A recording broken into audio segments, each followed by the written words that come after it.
Hi YouTube, welcome back to Super Lorcana World. This is your one-stop shop for everything Lorcana, and today we continue on the series where I discuss all of the cards in the first chapter by ink. Today's ink is Amethyst, or Purple, as it is affectionately known as. I know a few people that play Purple in Digimon, and are very excited to play Purple in Lorcana. I am one of those people. Much like Emerald, this color has a lot of cool tricks. We like cool tricks. We like cool combos here as card gamers. So if you like to combo and like to control and like to do all sorts of nonsense, this or Emerald might be the colors for you. So hopefully you enjoy the video. Let me know what your favorite Amethyst card is. And we're going to start right off by liking and commenting and subscribing.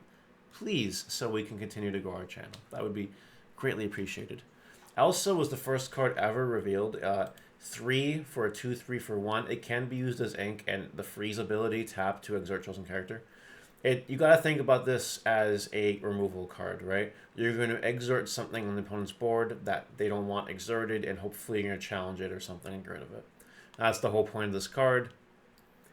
I don't think it'll actually see that much play, honestly, but there are certain strategies where Elsa is super important. So in those strategies, yeah, it'll see play. Besides that, probably not.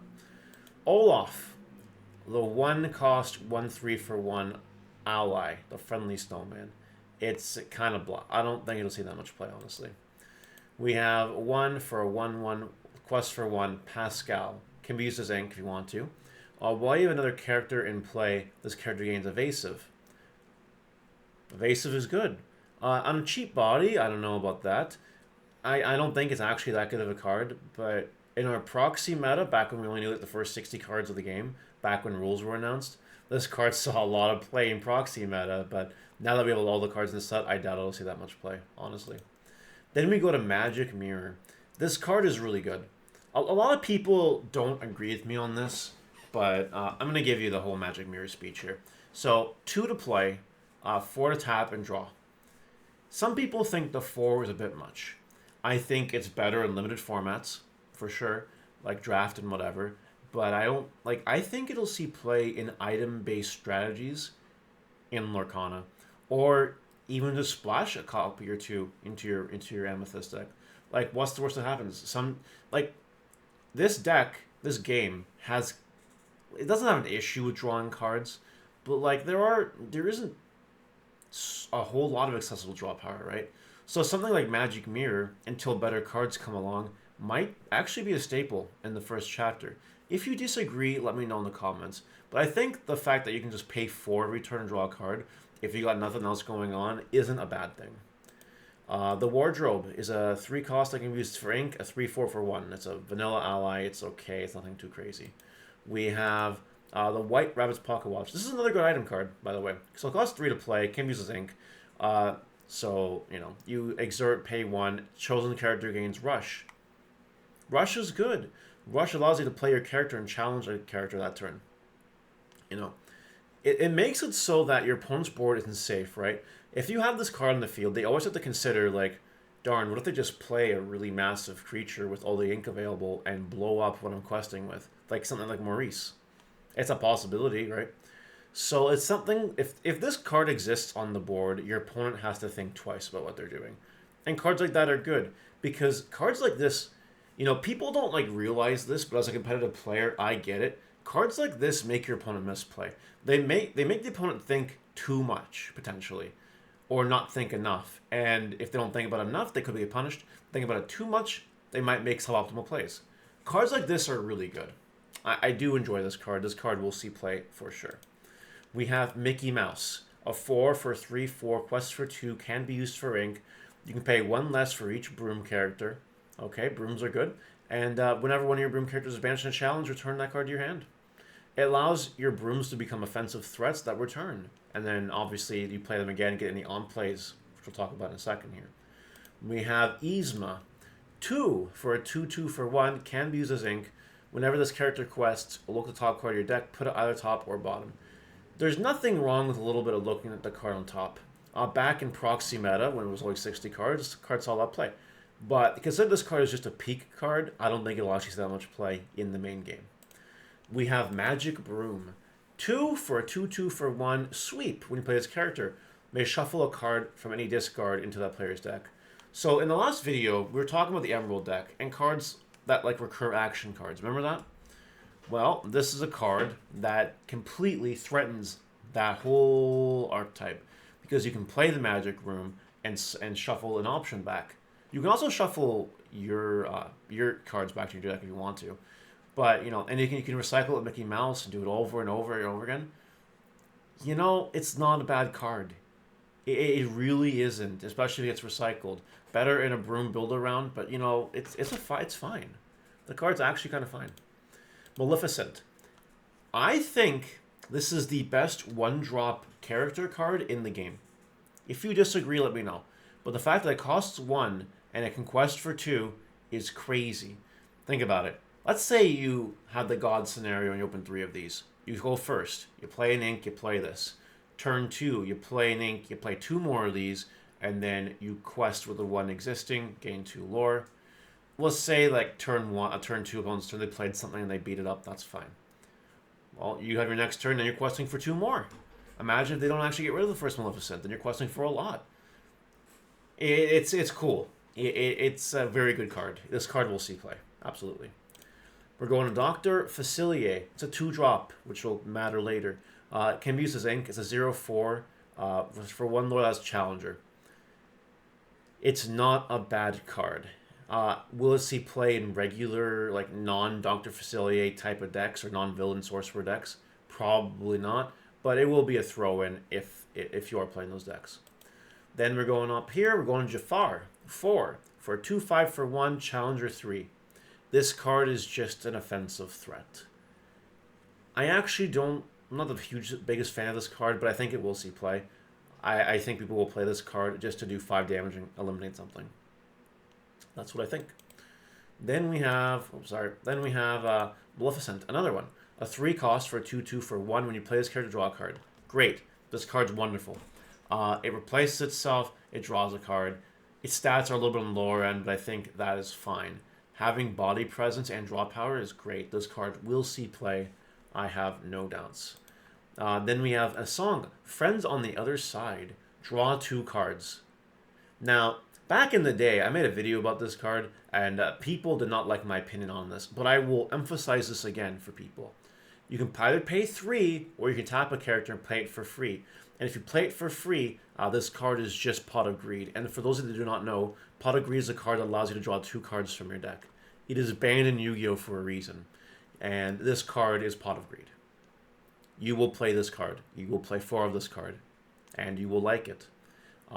Regardless if you agree with me or disagree, this is like I think the only just draw 2 card in the game, unless I'm thinking of something. You'll play this card. You will most certainly play this card. We have Archimedes. It's your 1 for 2/2 for 1 generic in every color. Great. Okay, it's okay. We have Rafiki, a 3 for a 3/3 for 1 with Rush. It's a 3-drop that's going to challenge right away and probably get itself blown up in the process. It's okay. It's a removal card, basically. I guess it's fine. I don't think it'll see play, but it's okay. Seven, 6 for a 5/7 that quests for 1. It's pretty lackluster on the villain side, in my opinion. I don't think it'll see play. Yzma again, right. Zeus, 4 for a 0/4 that quests for 2. It has Rush and Challenger 4. Rush and Challenger 4, I like this a lot better than Jafar, I'll tell you that. Sure, it's 1 less power, but it even quests for 2 if you don't want to challenge. So, like, the card is good. The card will see play. We have a Befuddle, a 1-cost action. Return a character or item with 2 cost or less to their player's hand. This card is very powerful. This card will see meta play because of its ability to recycle whatever you want, except for actions. If you play as an Emerald, you can recycle this with your actions. So, it's funny. But it'll see play. It'll see play for sure. We have Flotsam. This 5-drop for a 3/4 for 2 lore. It has Rush, it can challenge turns played, and your character's name Jetsam gained Rush. Now, let's talk about Jetsam before I give my opinion on this card. This is Jetsam. It's an evasive, and your character's name Flotsam gained evasive. These 2 cards are only good if you have both. If you do not have both, these cards suck. But if you're playing the whole build around Flotsam Jetsam deck, then you're going to be okay. If you're not, you do not play these cards. We have Anna. We haven't seen an Anna yet, and this was referenced by Frozen Lady, whose name I already forgot. There's an Elsa in a previous set that gets benefit if there's an Anna. Here's her Anna. Loving Heart. It's 4 for 2, 4, quest for 2. When you play this character, character named Elsa in play, choosing one as a character, that chosen character doesn't ready at the start of the next turn. Very interesting card. This is the start of Stun. Stun is an unofficial term that is used in card games when a character or creature or whatever monster cannot do anything on its opponent's turn. Now, it can still, I don't know, use any abilities it has, but the fact that it can't even ready, can't untap or unexert, means it can't challenge and it can't quest. Now, there are other ways to unsuspend characters, and if the opponent plays those, that's kind of unfortunate. But it could be good on something like Maurice. You know, the Maurice-like decks won't play a lot of cards to, like, unsuspend their guys, right? So, something like this ability is good against certain decks, it's bad against certain decks, too. But all in all, Stun is not too bad. If you're playing the whole Anna Elsa theme, it'll be good. If not, it won't be. You won't play it. Marshmallow. As 6 for a 5/5. Quest for 1 durable. When this character is banished in a challenge or turn to hand. This card is okay at best. It can't be used as ink, which is a major downside to it, and it only quests for 1. What it is used for as an offensive threat. It's a 5/5, and if it's banished in a challenge, if it trades with something, it goes back to your hand. We'll see play maybe a little bit. Not too much, though. Reflection. This is a 1-cost song. We haven't seen a 1-cost song yet. So the top 3 cards of your deck, put them back on top of your deck in any order. Not too bad. I think the fact that you can play this for free, it makes it playable in the meta, but I actually don't think it'll see that much play. That's my opinion. We have an Elsa, a 4-drop 4 for the quest for 1. It's pretty lackluster for that. We have a Shift Elsa. So you either play it for 8 or you shift for 6, and you will be shifting it for 6, I promise. Deep Freeze. When you play this character, exert the 2 chosen characters, they can't raise their next turn. More stun. I'll just see it. And it's a 4/6 that quests for 3. In the whole Elsa stun deck, this card will see play. This is also the deck that plays the promo Elsa that we saw at the start of the video. Yeah, it gives card. It's good. The whole deck will see play, and it will see play in itself. Besides that, you're not going to really see these cards anywhere else. Next, Tinkerbell. 5. Cannot be used for ink. For a 3/3 for 2 evasive. Your character's name Peter Pan gains Challenger 1. So, there's been a lot of mid Peter Pans we've seen in these videos so far. This is a payoff for the Peter Pan deck, basically. It makes them just a little bit better. Is it enough? Maybe not. I don't really think it will be. But, you know, whatever. It's fine if you're playing that deck. Jafar. I like this card. This card is a very good card. It's a 4-drop that can be used for ink. It's a 0/5 that quests for 2. This character gains +1 attack for each card in your hand. If you're playing draw power, like Pot of Greed, this card gets crazy. This card gets really good. But if not, you're not going to play this card. This card's just strong. You can probably see it. It'll see how to play for sure. Ursula's Cauldron, a 2-drop item. Cannot be used for ink, but whatever. You can tap it, look at the top of the card of your deck, put 1 on top, with 1 on the bottom. It gives you looting. Looting is, not exact looting, but let's say it gives you Foresight. And Foresight's good. You'll play this card. This card will see play in the meta a little bit. Especially in item payoff decks. Then we have Dr. Facilier. This is your Facilier payoff, and we talked about the 2-drop Facilier earlier. It's 7 to play or shift for 5, which you'll do. Whenever one of your other characters is banished in a challenge, you may turn that card to your hand. And it's a 4/5 that quests for 3. In a Dr. Facilier deck, this card is your boss monster. You will see it played. It's a meta card. Moving right along, we have another Dr. Facilier, a 3-drop. Whenever you play a song, you may look at the top of the cards of your deck, put 1 on top of the deck and 1 on the other bottom. Wow. This card's good. It gives you song payoff. So in your Dr. Facilier deck, you're going to play more songs, and then you're going to get paid off by playing those songs. And it's a 2/4, and it quests for 1. The card is fine. You'll see this in the meta for sure. It's a song payoff. This game likes its songs, by the way. The Queen. Oh, I don't know what happened there. Ursula, I guess. 7 for a 2/8 for 3 lore. It can't be used for ink, but this card is really good. When you play this character, each opponent loses a lore. You may draw a card for each lore lost this way. This is not once per turn. Even in regular play, this card is good. Like, imagine you play this, give it like ward or evasive or something, and then you play a bunch of cheap characters next turn. You're going to you're gonna make your opponent very angry. If this card is seen in multiplayer, holy moly, oh my gosh, this card, you know, if they ever do a competitive multiplayer format, this card might get banned. Honestly, this card's that good. It is that good. I'm not aware of anything that says everything is once per turn, because there are cards that say on them only like once per turn, right?